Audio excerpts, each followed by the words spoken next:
Salut tout le monde, j'espère que vous allez bien. Comme la vidéo s'intitule, je vais répondre à la question suivante. Comment créer son serveur Minecraft en 1.17, le configurer, le rendre accessible à tous, et tout cela en utilisant les bons outils. Avant de commencer, je vais vous expliquer rapidement comment je vais m'y prendre. Assurez-vous d'avoir tous les prérequis nécessaires avant de commencer. Il vous faudra Minecraft, évidemment, Java, un éditeur de texte, bloc-notes fait l'affaire, un ami qui n'habite pas chez vous, c'est facultatif, mais c'est nécessaire pour vérifier si votre serveur est accessible. Pour commencer, je vais me diriger sur le site de Minecraft.net et récupérer le programme qui nous servira de cœur pour notre serveur. Donc, je télécharge via ce lien ici. Voilà. Et je vais le déplacer sur le bureau. Ensuite, je vais créer un dossier bien renommé sur le bureau pour bien rester organisé et garder toutes nos affaires reliées à notre serveur sur ce dossier. Donc, mon serveur. Donc, je déplace ce fichier serveur.jar ici. Donc maintenant, quand je veux mon dossier, je le retrouve ici. Ensuite, je vais créer un fichier texte, appelant clic droit, nouveau, et descendre ici document texte. Je le remets start.text pour l'instant. Ensuite, ici, on nous a donné une ligne de commande qu'on va copier, donc CTRL-C. On va ouvrir notre fichier texte et coller le tout. Ensuite, il faut remarquer qu'on n'a pas le même nom de fichier ici. Ici, on a serveur.jar et ici, on a Minecraft Server 1.17.jar. Donc, ce que je vais faire, je vais tout simplement corriger cela et écrire serveur.jar à la place. Mais si ce n'est pas la même chose pour vous, si admettons il s'appelle Minecraft Server 1.17.jar comme ici, juste garder le truc tel quel. Donc ici, c'est des paramètres pas nécessairement nécessaires pour l'instant, mais en gros, c'est l'allocation de mémoire vive qu'on va donner à votre serveur. Donc si vous avez beaucoup de joueurs, vous devrez sûrement augmenter ce chiffre par un plus gros. Ça, c'est la quantité minimale de mémoire vive qu'il peut consommer. Et ça, c'est la quantité maximale que votre serveur peut consommer. Donc là, c'est 1 gigaoctet. Donc, dépendamment de votre ordinateur, vous avez combien de mémoire vive disponible. Vous pouvez augmenter ce chiffre à votre guise. Pour la vidéo, on pourrait augmenter ça à 2048. De toute façon, il n'y aura que moi qui va tester ce serveur. Donc ensuite, je sauvegarde. Et je vais encore renommer le fichier à start.bat à la place de .text. Voilà, maintenant, on a vu qu'on le considère plus comme un fichier texte. Et maintenant, c'est un exécutable. Donc maintenant, au moment qu'on va lancer, ouvrir ce fichier, ça va lancer la commande qu'on a copiée du site de Minecraft. Avec la nouvelle version de Minecraft 1.7, il y a une étape hyper importante, c'est de télécharger la nouvelle version de Java 1.16. Et pour aller trouver Java 1.16, on a seulement le Java Development Kit, il n'y a pas le Runtime Environment qu'on peut trouver facilement. Et donc, je vais racheter ce lien dans la description et vous avez qu'à télécharger ce fichier pour Windows, si vous avez besoin d'avoir une version Windows 64 bits. Et vous appuyez ici, vous confirmez que vous avez accepté la licence d'Oracle et vous téléchargez via ce lien. Donc, je l'ai déjà fait, j'ai déjà téléchargé, mais c'est hyper important. Ça ne va pas fonctionner si vous avez une ancienne version. Vous verrez plus tard dans le processus, ça va juste vous faire tarder, ça va juste pas fonctionner.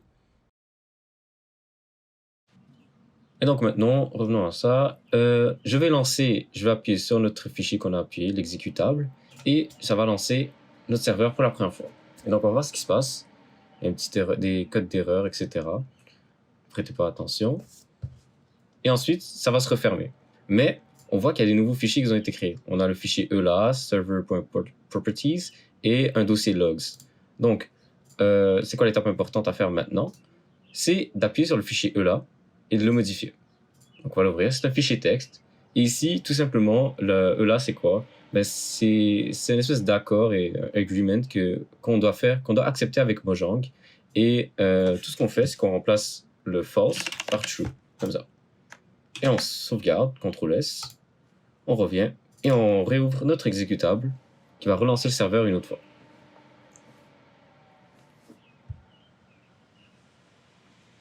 Là maintenant notre serveur est en démarrage. On voit qu'il est en train de charger, générer un monde. Ah oui, ici, quand on va vous proposer ça, je vous recommande d'autoriser l'accès, comme ça vous allez éviter des problèmes plus tard avec votre pare-feu. Donc là on voit ici, tout simplement, qu'est-ce qu'il est en train de faire? Il est en train de créer un monde, le monde qui s'appelle World, donc le niveau. Et ici, on a des informations pertinentes, par exemple, c'est quoi le port que notre serveur va utiliser. le mode de jeu par défaut, la version qu'on a actuellement utilisée. Là, ensuite, on voit qu'il est en train de charger le overworld. Il est encore à 6%. Et donc là, il ne faut pas oublier qu'en 1.17, il y a une nouvelle génération de mondes. Les mondes fonctionnent différemment. On a des montagnes, on a des crevasses, etc. Si jamais ça freeze comme ce que ça a fait avec moi, appuie sur la barre espace, pas espace, Enter, et ça va revenir au chargement où est-ce que vous étiez rendu réellement. Donc là, ça charge encore, 93%. Voilà. Donc là, on est arrivé. Une fois que vous avez la ligne done en quelconque nombre de secondes, ça veut dire que vous avez terminé, vous avez réussi à créer votre premier serveur. Et ensuite, comment on y accède, etc., comment on le paramètre, c'est ce qu'on va faire maintenant. Donc, premièrement, si vous voulez écrire des commandes, vous pouvez écrire directement ici, sans avoir besoin d'écrire la barre oblique. Donc, par exemple, j'écris help, enter, et maintenant j'ai la liste des commandes que je peux utiliser. Donc, premièrement, c'est un serveur vanilla, donc il n'y a pas de plugins, quoi que ce soit. Il y a juste les commandes de base, qu'on a accès sur un serveur normal. Quand on joue sur nos mondes en single player, c'est exactement le même commande. Donc, par exemple, je pourrais hop quelqu'un, donner les droits, changer le game mode de quelqu'un, etc., etc. Ensuite, donc, ce qu'on va faire maintenant, on va arrêter le serveur. Donc, on écrit la commande stop. Ça va sauvegarder les informations des joueurs et le monde. Ici, on a un petit fichier très important qui s'appelle server.properties. Donc, ce qu'on va faire, on va l'ouvrir et on va le modifier. Donc, je vais faire ouvrir avec. Et vous devez choisir un programme avec lequel l'ouvrir. Donc, si vous avez bloc-notes, vous pouvez l'utiliser. Moi, je préfère utiliser Notepad++, je vous recommande. Donc, je vais l'ouvrir avec ça. Et ici, on a notre fichier qui est ouvert et on a plusieurs paramètres qu'on peut contrôler. Donc, on a plusieurs ports, etc. Si vous ne comprenez pas ce que c'est, évitez d'y toucher. Sinon, cherchez sur Google pour plus d'informations. Ici, c'est un truc quand même facile à modifier, c'est le mot de bienvenue en fait. Donc, admettons, quand on rajoute le serveur dans nos listes de serveurs favoris, on voit une phrase qui est en dessous et on peut la modifier. On peut changer la couleur du texte aussi, etc. Donc ici, je vais juste le modifier par mon premier serveur. Voilà. Ensuite, une autre information qui est importante à modifier, ce serait le nombre de joueurs maximal.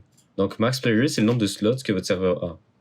Donc, on peut le mettre vraiment à n'importe quel nombre, mais le mettre à n'importe quel nombre, ça ne veut pas dire que notre serveur sera capable de le supporter. Parce que, on n'oublie pas, la performance du serveur varie de la performance de votre ordinateur. Et donc, en plus, si vous jouez sur le même ordinateur que vous hébergez votre serveur, vous risquez de laguer et vous allez le sentir sur le serveur et aussi sur votre ordinateur en général. Donc, on va garder ça à 20 parce qu'on n'a pas vraiment besoin.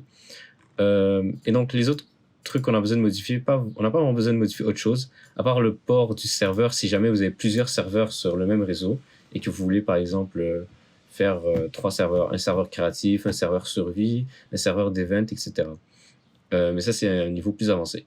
Vous avez aussi le mode de jeu par défaut qui est quelque part. D'abord, si vous voulez activer les blocs de commande aussi, c'est ici.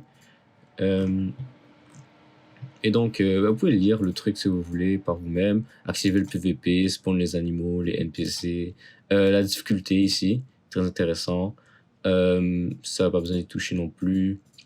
Ah oui, si vous voulez utiliser une whitelist, etc., etc. Et la protection au spawn, le online mode qui est peut-être pertinent dépendamment si vous utilisez des versions non officielles.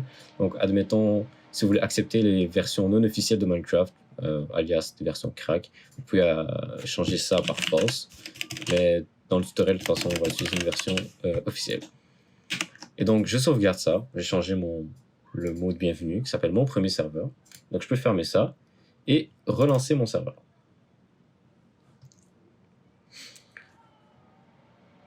Et donc, en attendant, je vais aller lancer Minecraft.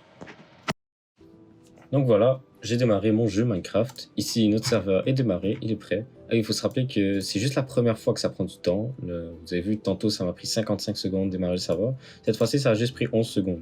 Bien sûr, ça va varier. Plus votre serveur est gros, la map va se faire générer, etc. Donc, ça va prendre plus de temps. Donc là, on est juste à 11 secondes, c'est généreux, etc. Donc, comment rejoindre votre serveur? Vous appuyez sur Multiplayer. Ici, on va encore vous demander un truc de parfait. Vous pouvez accepter tout simplement. Je vais ma liste de serveurs. Ici, je vais rajouter un nouveau serveur, mon premier serveur. Et ici, pour l'adresse IP, puisque c'est sur votre propre ordinateur que vous êtes en train de se connecter, vous allez écrire localhost, tout simplement. Vous allez faire done. Maintenant ici, on voit mon premier serveur tout en bas et le petit mot de bienvenue qui était mon premier serveur. On voit le ping, il est de 1 milliseconde parce qu'il est sur notre propre ordinateur. Et on va y aller et rejoindre. Donc là, ça ancre la connexion, on est encore en train de rejoindre. Et on va voir bientôt ici un truc apparaître.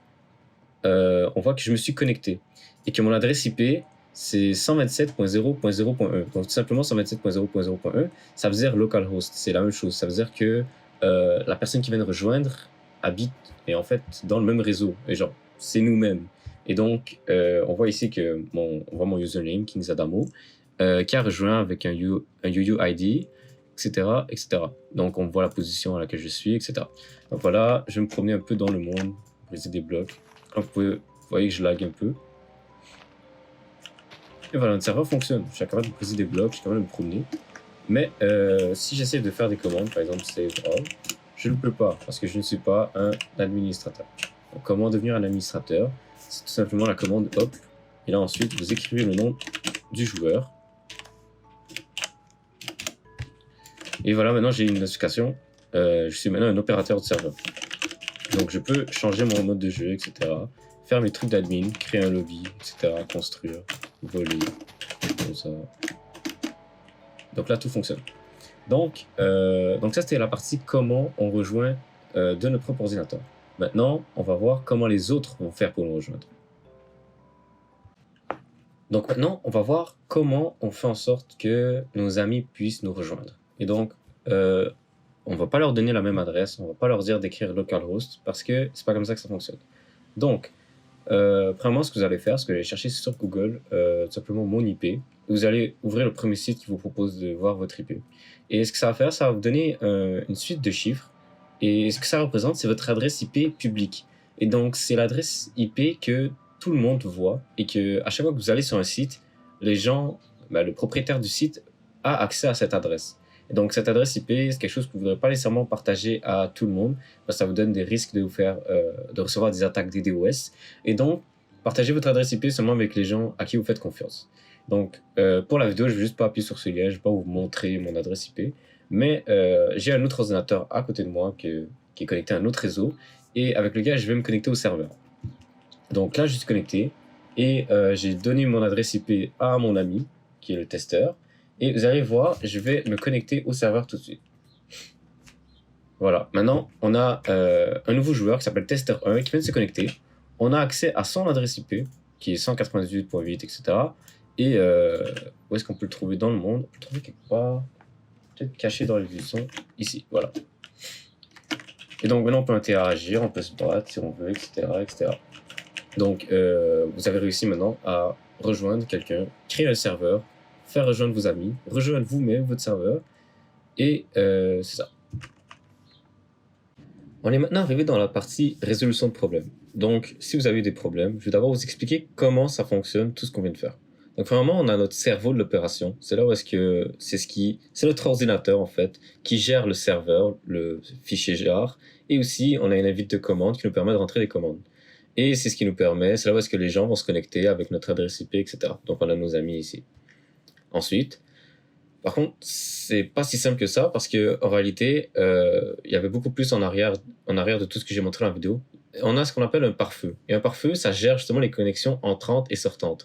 Donc, admettons, on veut m'envoyer des paquets qui sont malveillants. Le pare-feu, lui, il va analyser et empêcher ces paquets de venir chez moi. Donc, par exemple, un Shankiven qui vient rejoindre le serveur, ne pourra pas rentrer. Mais en réalité, le problème, c'est que en général, les pare-feux Windows ne sont pas nécessairement, font pas la job de la meilleure façon. Et des fois, ils sont trop agressifs dans les mauvais scénarios. Et en réalité, c'est encore pire, c'est qu'on a aussi notre routeur qui a aussi un pare-feu. Et donc, la connexion qui passe d'abord par notre routeur n'arrivera jamais à notre ordinateur, même si on configure le pare-feu de notre ordinateur. L'objectif est simple. On veut en faire en sorte que notre pare-feu de notre ordinateur et du routeur laisse passer les connexions reliées au serveur Minecraft. Donc, qu'est-ce qu'on va faire?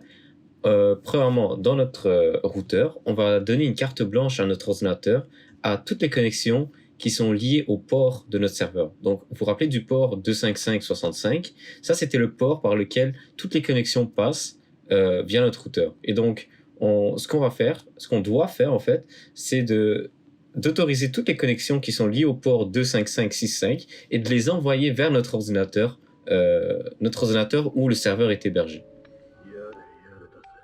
Malheureusement, la vidéo tire à sa fin, et il y a encore plein de choses à apprendre sur les serveurs Minecraft. J'essaierai d'acheter des vidéos complémentaires dans le futur si vous êtes intéressé. N'hésitez pas à laisser un pouce bleu sur la vidéo et à vous abonner si vous le désirez. Si vous avez besoin d'aide, des commentaires ou des questions, n'hésitez pas à m'en faire part dans la section commentaires. Allez, ciao!